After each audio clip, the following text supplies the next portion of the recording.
আসসালামু আলাইকুম সবাইকে। সবাই কেমন আছেন? আশা করি সবাই অনেক ভালো আছেন। আলহামদুলিল্লাহ আমরা অনেক ভালো আছি আপনাদের দোয়ায়। আজকে আমার বড় ভাইয়ের বাসায় দাওয়াত ছিল। আমরা সেখানে যাচ্ছি। প্রথমে আমরা ড্রেসগুলো রেডি করে নিলাম। তারপর আমরা মা ছেলে রেডি হয়ে বের হয়ে পড়লাম।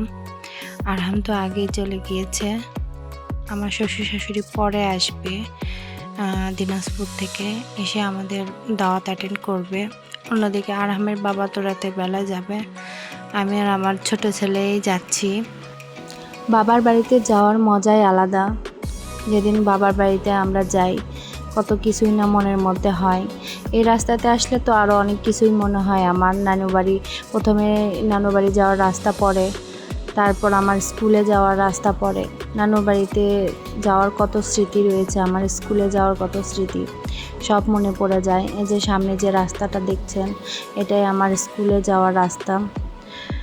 কত এই রাস্তা দিয়ে হেঁটে হেঁটে আমি স্কুলে গিয়েছি, কত স্মৃতি। এই তো এটা আপনাদের পছন্দের ভাইরাল রাস্তা। এই রাস্তাতে সবাই এসে ছবি উঠান, ঘুরতে আসেন। আর এখন পুরোপুরি কৃষকদের ধান কাটার সময়, এই জন্য চতুর্দিকে এলোমেলোভাবে ধানের খড়গুলো বিছিয়ে রয়েছে, এই জন্য এরকম লাগছে।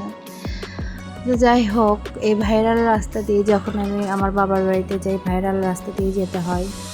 অন্যদিকে আমার অপেক্ষায় সবাই বসে আছে, আমার ছেলে, আমার ভাই, আমার মা, আমার চাচাতো ভাইরা, সবাই আমার অপেক্ষায় বসে রয়েছে। পৃথিবীতে কি একটা আজব নিয়ম, তাই না?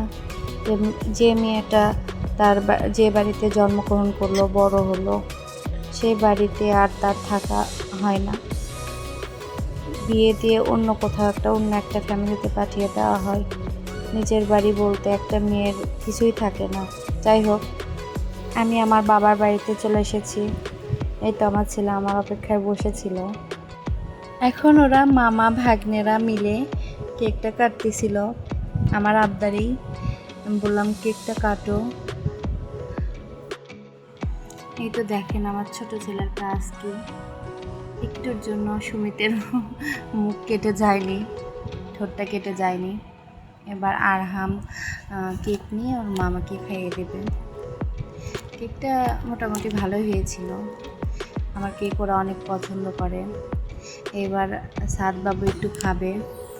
তারপর আমরা দাওয়াতের বাড়িতে গেলাম। এই তো দেখেন এটা আমার বড় বোনের ছোট মেয়ে, ওরা আমারও মেয়ে, মাশাল্লাহ বলতে কেউ ভুলবেন না। তারপর আমরা দাওয়াতের বাড়িতে গিয়ে খাওয়া দাওয়া করে নিলাম। এই তো আজকের ভিডিও এই পর্যন্তই। আপনারা ভালো থাকেন, সুস্থ থাকেন এবং নিরাপদে থাকেন, এবং আমাদের জন্য দোয়া করবেন, আমরাও যেন ভালো থাকি। আল্লাহ হাফেজ।